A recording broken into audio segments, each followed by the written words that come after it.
The Lives of the Saints by Father Alban Butler, May 23rd, Saint Julia, Virgin and Martyr. From her authentic acts given by Ruinart in an appendix to his edition of the History of Victor Vitanals de Persec, Vandal, 5th Age. She was a noble virgin at Carthage, who, when that city was taken by Genseric in 439, was sold for a slave to a pagan merchant of Syria. Under the most mortifying employments of her station, by cheerfulness and patience, she found, besides her sanctification, a present happiness and comfort, which the world could not have afforded. All the time she was not employed in her master's business was devoted to prayer and reading books of piety. She fasted very rigorously every day but Sunday, nor could all the entreaties of her master, who was charmed with her fidelity and other virtues, nor the hardships of her situation, prevail with her to be more tender of herself. The merchant thought proper to carry her with him in one of his voyages to Gaul, where he imported the most valuable commodities of the Levant. Having reached the northern part of Corsica, or that point now called Capo Corso, he cast anchor and went on shore to join the pagans of the place in an idolatrous festival kept there at that time, with the sacrifice of a bull.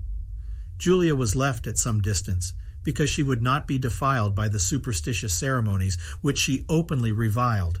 Felix, the governor of the island, who was a bigoted pagan, asked the merchant who this woman was who dared to insult the gods. He informed him that she was a Christian, and that all his authority over her was too weak to prevail with her to renounce her religion, but that he found her so diligent and faithful he could not part with her. The governor offered him 4 of his best female slaves in exchange for her. But the merchant, whose name was Eusebius, replied, "No, all you are worth will not purchase her, for I would freely lose the most valuable thing I have in the world, rather than be deprived of her." However, the governor, while Eusebius was drunk and asleep, took upon him to compel her to sacrifice to his gods. He proffered to procure her liberty if she would comply. The saint made answer that she was as free as she desired to be, as long as she was allowed to serve Jesus Christ, and whatever should happen, she would never purchase her liberty by so abominable a crime. Felix, thinking himself derided by her undaunted and resolute air, in a transport of rage, caused her to be struck on the face and the hair of her head to be torn off, and lastly ordered her to be hanged on a cross till she expired.